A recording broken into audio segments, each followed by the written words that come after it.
यानंतर कार्यक्रमाला सुरुवात करीत आहोत।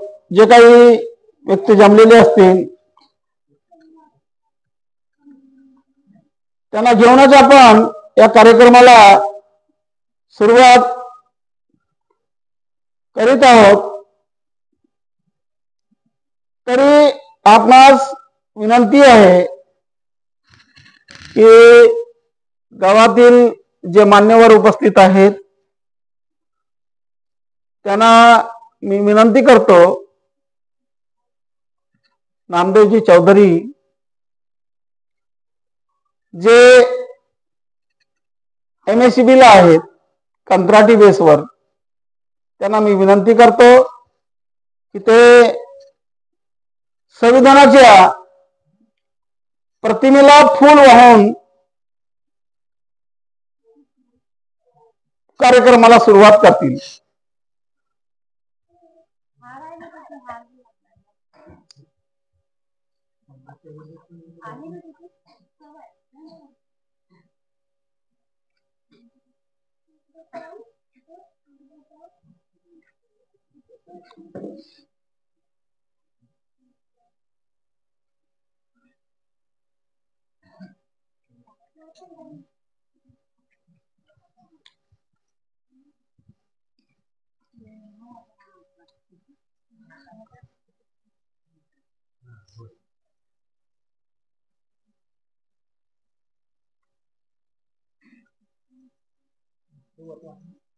भारतीय संविधानाचा विजय असो, भारतीय संविधानाचा, जोराने बोला, भारतीय संविधानाचा, भारतीय संविधानाचा, भारतीय संविधानाचा।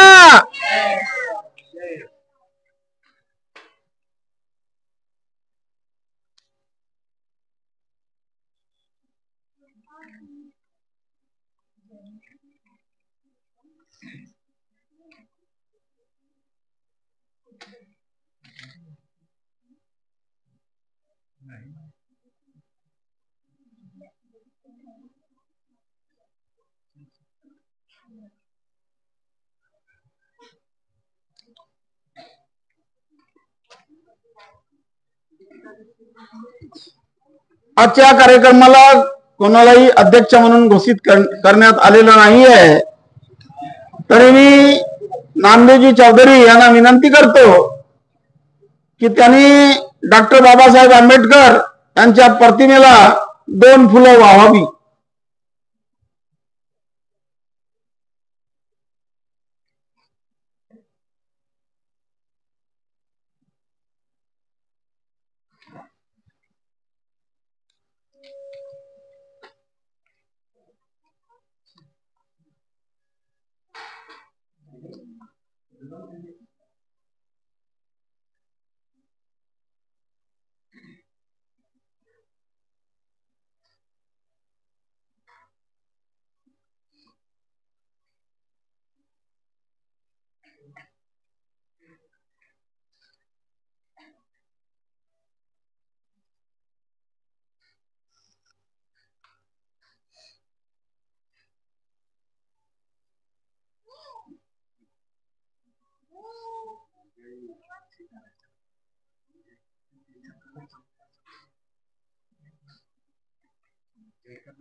डॉक्टर बाबासाहेब आंबेडकरांचा, डॉक्टर बाबासाहेब आंबेडकरांचा, डॉक्टर बाबासाहेब आंबेडकरांचा, भारतीय संविधानाचा, भारतीय संविधानाचा, भारतीय संविधानाचा।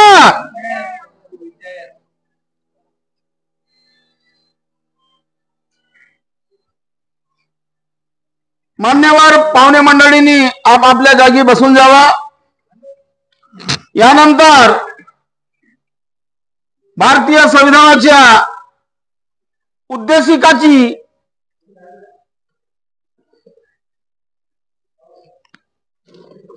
प्रस्तावना होईल। सगळ्यांनी आपापल्या जागी उभे व्हावं ही आपणास आग्रहाची विनंती।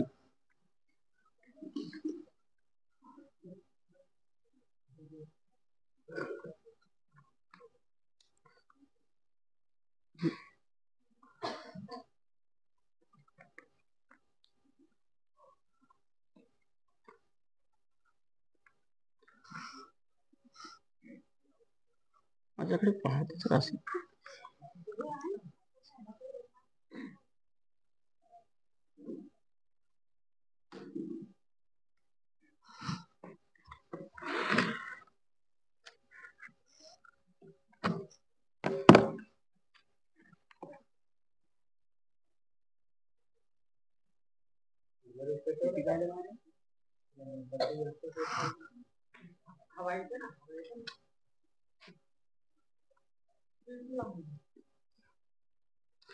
पेन्सिल झेंडगी, पेन्सिल झेंडगी, पेन्सिल झेंडगी. मान्यवर पाहुणे मंडळींना मी विनंती करतो की त्यांनी आपलं आसन ग्रहण करावं आणि सगळ्यांनी समोर हात करावा. असं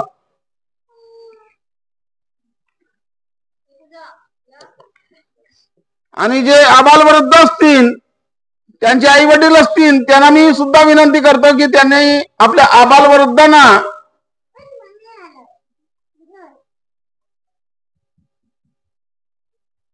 शांत ठेवावं, कारण की हा भारताचं संविधान आहे. मी ज्याप्रमाणे बोलणार त्याचं अनुकरण तुम्ही करावं ही आपणास आग्रहाची विनंती. आणि मोठ्या आवाजात ग्रहण करावं ही आपणास आग्रहाची विनंती. आम्ही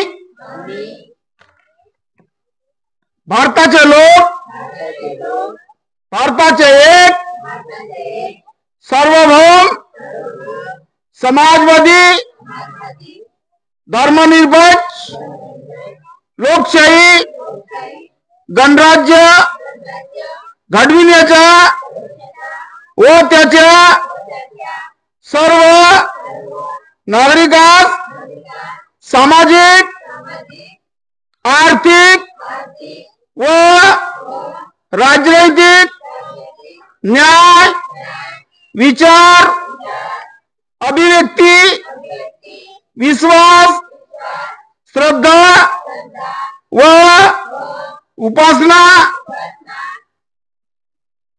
यांची स्वातंत्र्य निश्चितपणे प्राप्त करून देण्याचा आणि त्या सर्वांमध्ये व्यक्तीची प्रतिष्ठा व राष्ट्राची एकता आणि एकात्मता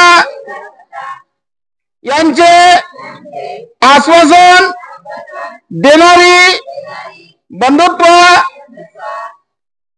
प्रवर्धित करण्याचा संकल्पपूर्वक निर्धार करून आमच्या संविधान सभेत आज दिनांक 26 नोव्हेंबर 1949 रोजी याद्वारे हे संविधान अंगीकृत आणि अधिनियमित करून स्वप्रत अर्पण करीत आहे. संविधानाचा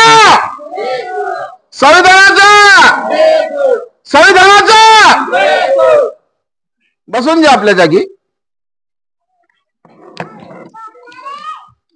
तर आपण आज इथं संविधानाची प्रतिज्ञा घेतलेली आहे आणि एक एक शब्द या प्रतिज्ञेमध्ये समाविष्ट करण्यात आलेले आहेत, ज्यामध्ये दादानो एक एक शब्द लक्षात असू द्या, कारण की मी जे बोलत आहे ते मोठे मोठाचे शब्द आहेत की जे आपण आता शपथ घेतली त्या शपथ मध्ये एक एक शब्द असे समाविष्ट झालेले आहेत की या भारताचा जो प्रधानमंत्री आहे, मुख्यमंत्री आहे, त्याला जपूनच चालतो. आमच्या गावखेड्यामध्ये या गावाची, या संविधानाची जाणीव नसल्यामुळे आज एकत्रित लोक दिसत नाही आहेत. ही शोकांतिका आहे.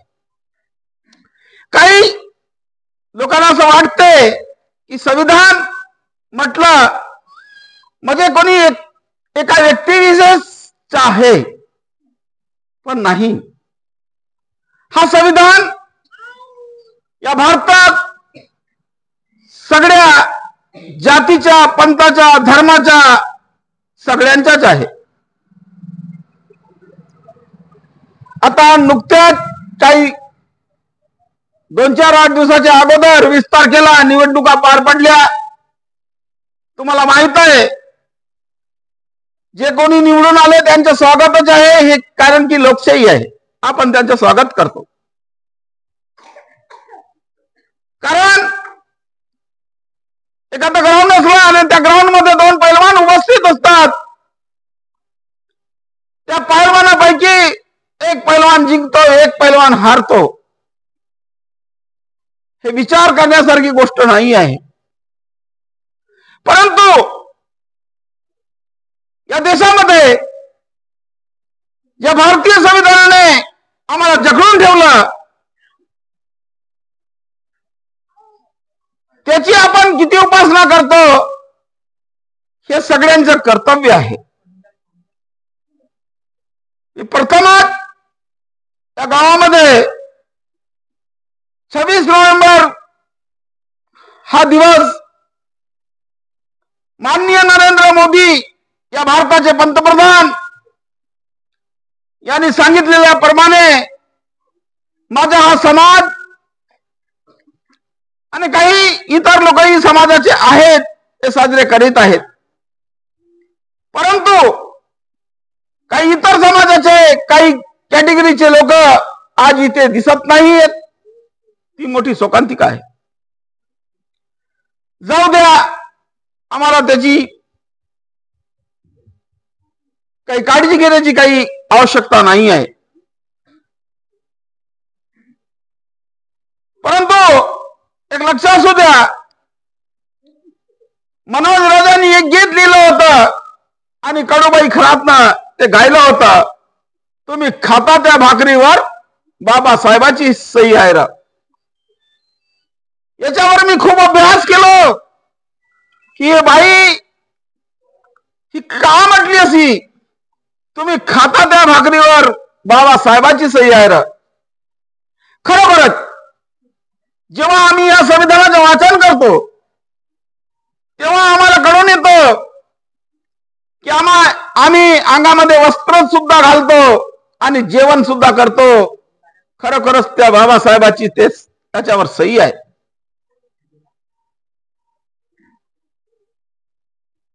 मी नंतर बोलणार, अजून काही मला खूप काही बोलायचं आहे. मी विनंती करतो आजच्या कार्यक्रमाला जे उपस्थित आहेत आवर्जून, आणि या गावाची मी आपल्या नजरेतून एक दिवस ओळख पाहत आहो. एक दिवस माझा गाव जागृत होणार आहे. दिवस लागतील, ते दिवस पाहायला मला मिळतील की नाही हे मला माहित नाही. परंतु एक दिवस माझा गाव जागृत होणार आहे. वेळ लागेल. आजच्या कार्यक्रमाला जे लाभलेले आहेत, ज्यांच्या हातून जी पूजा झालेली आहे, असे ते नामदेवजी चौधरी, त्यांनी आपले मनोगत व्यक्त करावं. नामदेवजी चौधरी.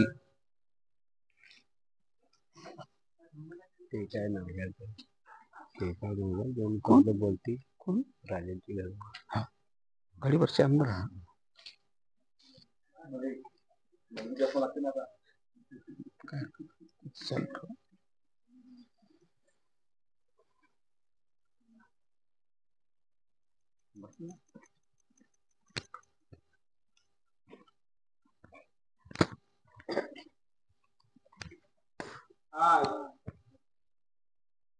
संविधान दिवस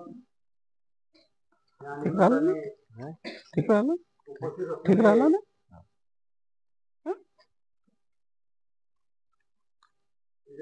राम गणेश भाऊ चौधरी लक्ष्मी पवार दादी पवार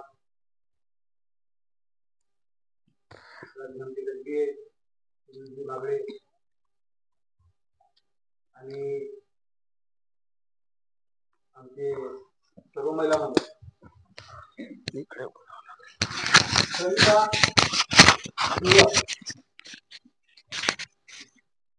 काही हा नवीन आहे 1949 या रोजी तयार झालेला आहे आणि याला मान्यता 1950 मध्ये मिळालेली आहे. त्या दिवसापासून आपण संविधान दिवस साजरा करतो. परंतु आज गजबी साहेबांना सांगितलं की मोदी साहेबांनी संविधान दिवस प्रत्येक कार्यालयामध्ये साजरा केला पाहिजे असे सांगितले. खरोखर गोष्ट आहे. आतापर्यंत काही कोणत्याही कार्यालयात संविधान दिवस हा काही साजरा करत नव्हते. पण 2015 पासून श्री आमचे भारताचे पंतप्रधान नरेंद्रजी मोदी यांनी सुरुवात केली आहे. चांगली गोष्ट आहे. त्याच आधारावर आज गावागावात संविधान दिवस साजरा करण्यात येत आहे. संविधान म्हणजे काय?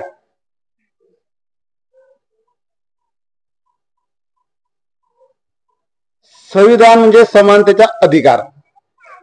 ही काही एकच जातीसाठी नाही आहे. संविधान म्हणजे काही एकच जातीसाठी नाही आहे. म्हणजे पहिली तर दुःखाची गोष्ट माझ्या गावामध्ये अशी आहे की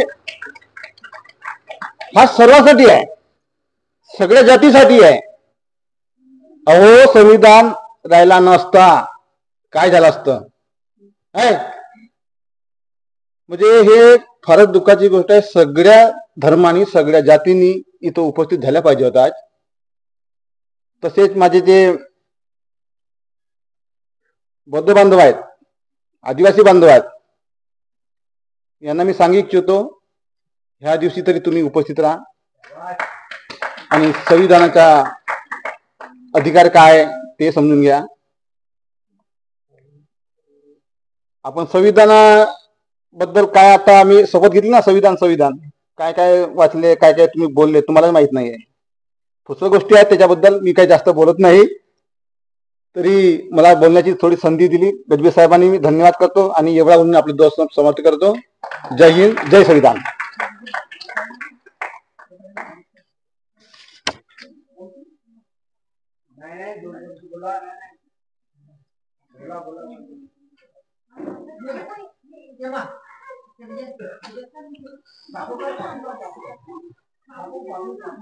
यानंतर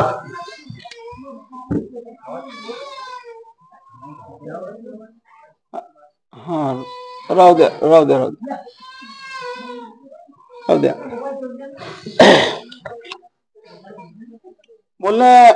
बोलायला खूप सारे वक्ते आहेत, पण तो आपल्याकडे त्याचा वेळ नाही आहे.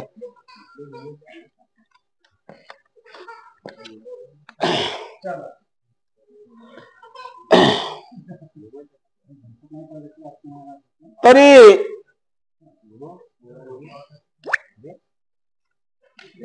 मी आजच्या या भारतीय संविधानाच्या बद्दल फक्त थोडक्यात सांगणार आहे. माझ्या गावामध्ये काही लोक उद्या उठून चर्चा करतील माझी. मी त्याला काही घाबरणारा माणूस नाही आहे. की भारतीय संविधान हा आमच्या एका फक्त महाराष्ट्रासाठी नाही आहे. कारण की एससी कॅटेगरी म्हटलं म्हणजे 59 जात येतात. एसटी म्हटलं की 44 जाती येतात, बहुत करून 46 जाती असतील. आणि ओबीसी म्हटलं की 346 जाती येतात. हा भारतीय संविधान एकट्यासाठी नाही आहे. आणि त्याच्यानंतर जे सनातनी लोक आहेत त्यांच्या करता सुद्धा हा भारतीय संविधान बनलेला आहे. बोलण्याचं तात्पर्य असं की आमच्या भारतीय संविधानामध्ये जे आर्टिकल म्हणजे कलम 12 ते 25 ज्या दिलेल्या आहेत त्या फंडामेंटल राईट्स आहेत. फंडामेंटल राईट्स म्हणजे काय की त्या 12 ते 15 जे कलम आहेत त्यांना कोणी हात लावू शकत नाही. ती आमची स्वतंत्रता आहे. परंतु झालं काय या देशामध्ये त्याला सुद्धा हात लावण्यात आलेला आहे. त्या विषयावर मी जास्त बोलू शकणार नाही कारण की तो विषय खूप लांबलचक आहे. भारतीय संविधान बनवताना कितीतरी लोकांनी सांगितलं, मला विचारलं, काही माझ्या गावामध्येच काही मूर्ख लोक पडले आहेत, त्यांनी म्हटलं त्यांना मूर्ख समजतो कि गद्दी जी भारतीय संविधान डॉक्टर बाबा साहब आंबेडकर ने अकेले नहीं बनाया. मैं म्हणतो त्यांनी अकेले नहीं बनाया. क्यों बनाया, कैसे बनाया, इसकी पढ़ाई आपने करना चाहिए. ज्यावेळेस आपण या आपली दैनंदिन दिनचर्या आपण जगत असतो आणि त्या दैनंदिन दिनचर्यामध्ये आपल्यावर कोणत्याही प्रकारचा अन्याय ज्या वेळेस होत असतो त्यावेळेस आपण सहारा कोणाचा घेतो, भारतीय संविधानाचा. कारण मी कायद्याशी सुद्धा रिलेटेड माणूस आहे आणि मला माहित आहे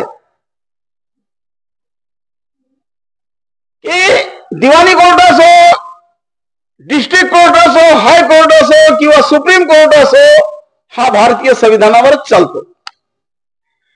भारतीय संविधानाशिवाय त्याला कोणताही पाय ठेवता येत नाही.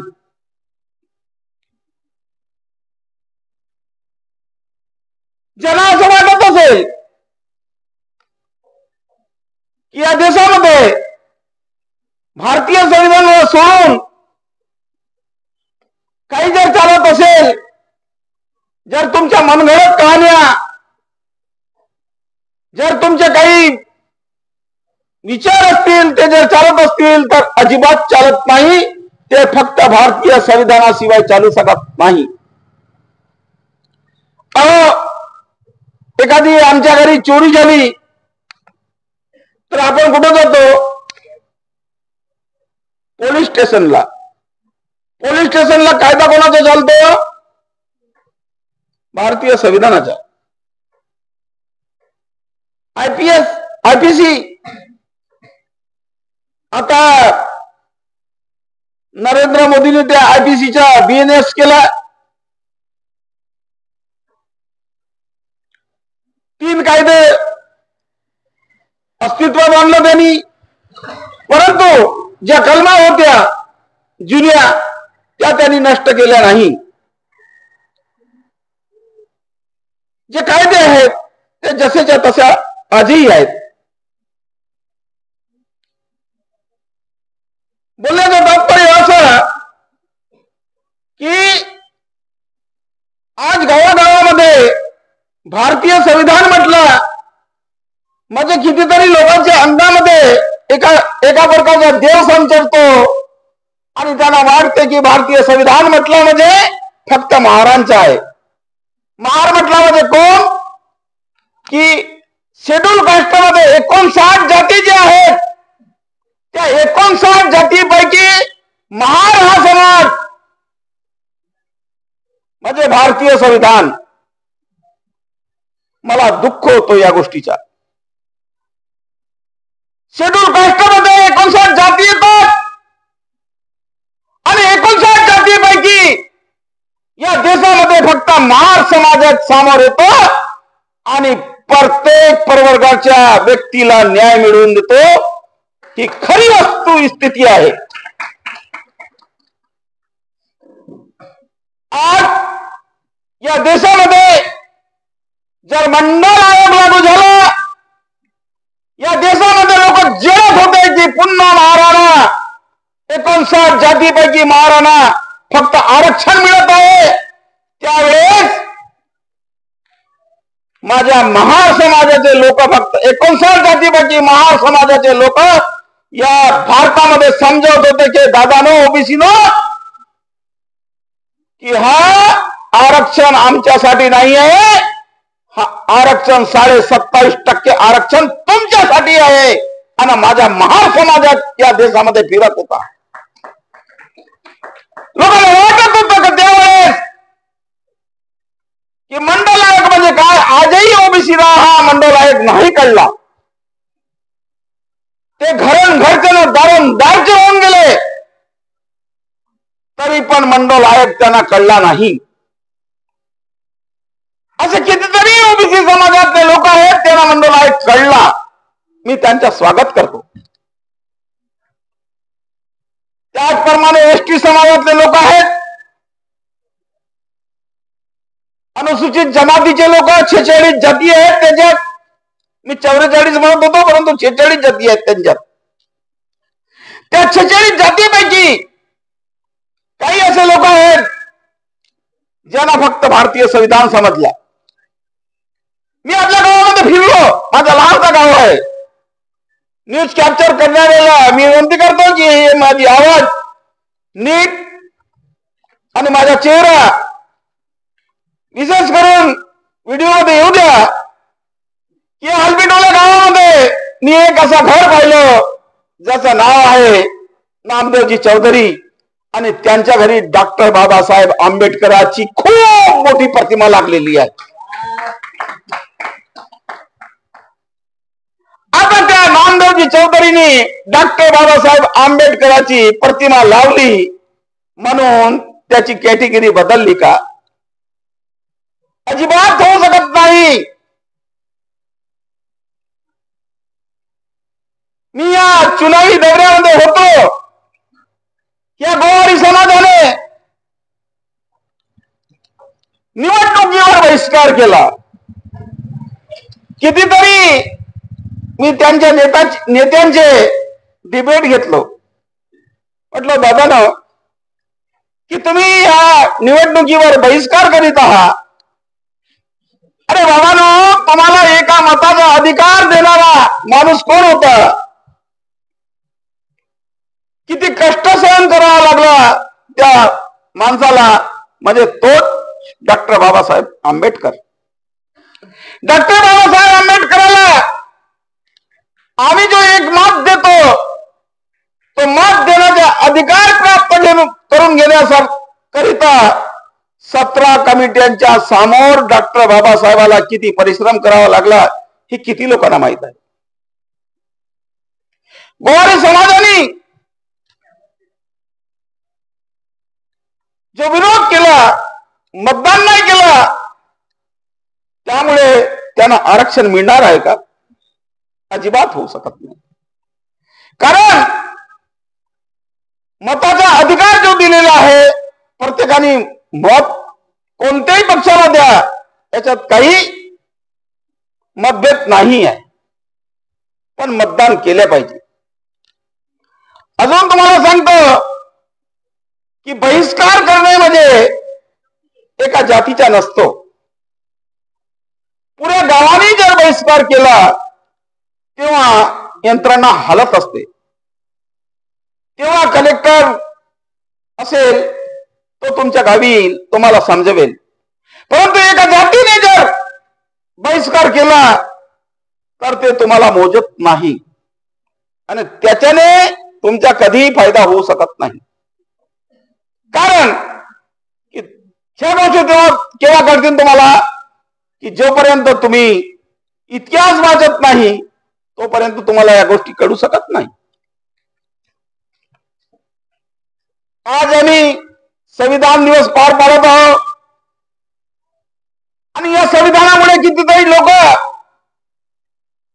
मग स्त्री असो किंवा पुरुष, त्याचा फायदा घेतात. एखाद्या गावामध्ये वाद झाला की चालले कुठे? पोलीस स्टेशनला. चालले कुठे? कोर्टाला. अरे पण कोर्टाला नाही पोलीस स्टेशनला काय ते कोणाचे आहेत रे माझ्या बापानं? तुम्ही शेती करता, शेतीमध्ये तुम्ही धान्य पिकवता, काय ते कोणाचे आहेत रे दादानो? हा संविधान वाचा. ठीक आहे, आज तुमची उपस्थिती ते होऊ शकली नाही, तुम्ही आज आपली उपस्थिती प्रदान करू शकले नाही, याच्याबद्दल मला काही खंत वाटत नाही. परंतु जशी जशी तुम्हाला समज येईल ते दिवस मी पाहायला उपस्थित होणार की नाही, राहणार की नाही, यांना काय माहित की हा गाव ह्या संविधान दिवसाच्या दिवशी याच आंबेडकर चौकामध्ये पुरा गाव एकत्रित जमेल. मला लाज वाटते, मोठा दुःख होत आहे की ज्या संविधानाच्या पोटी, ज्या संविधानाच्या पायी तुमचे मुलं बाळा आज शिक्षण घेत आहेत, आज ज्या शेतीमध्ये अन्न पिकवत आहात, शेतीचे तुम्ही नाना प्रकारच्या योजना घेत आहात, त्या कोणापासून? भारतीय राज्यघटनेमध्ये सगळी याची तरतूद केलेली आहे आणि त्याच्यामुळेच तुम्ही आज साऱ्या गोष्टींचा लाभ घेता. मला मोठा दुःख होते एका गोष्टीचा की ज्यावेळेस भारतीय राज्यघटना तयार होत होती त्यावेळेस 340 कलम आणि ज्याच्याजवळ डॉक्टर पंजाबराव देशमुख जातीचे कुणबी हे गेले होते ना, विनवण्या करत होते की बाबासाहेब तुम्ही माझे मित्र आहात, कशी करून माझ्या ओबीसीच्या आरक्षणाची तरतूद करा. बाबासाहेबांनी म्हटलं काळजी करू नका, मी ओबीसीची तरतूद ठेवत आहे. आणि 340वी कलम प्रथमच त्यांनी लिहिली कोणाकरिता? ओबीसी करता. कितीतरी लोकांना वाटतं की आपण ओबीसी आहोत, मोठे श्रेष्ठ आहोत. मी आवर्जून सांगतो, मी इतिहास वाचलो आणि इतिहासाचा विद्यार्थी आहे. दादानो, हा ओबीसी समाज एससी समाजापेक्षा कुठंतरी गाव कुसाबाहेर राहत होता. त्यांना शिक्षणाची संधी नव्हती, त्यांना विहिरीवर येण्याची मनाई होती, त्यांना देवळात प्रवेश करण्याची मनाई होती. म्हणून डॉक्टर बाबासाहेब आंबेडकरांनी 340वी कलम ओबीसी करता लिहिली. एवढा अन्याय अत्याचार ओबीसीवर होत होता. परंतु आज आम्ही जी परिस्थिती बघत आहोत ती उलटली. त्याचप्रमाणे 341वी कलम अनुसूचित जाती करता, 341वी कलम अनुसूचित जाती करता जी आहे त्याच्यामध्ये 59 जाती येतात, त्यांच्यावरही याच प्रकारचा अन्याय झाला होता. 342वी कलम आहे अनुसूचित जमाती करता, त्यांच्यावरही हाच अन्याय होत होता. जास्त काही बोलणार नाही, खूप काही बोलू शकतो, रात्रभर बोलू शकतो, परंतु उपस्थित झालेले काही व्यक्ती आहेत ते नगण्य दिसत आहेत. त्यामुळे मी आपली रजा घेतो. जय भारत, जय भीम, जय महाराष्ट्र.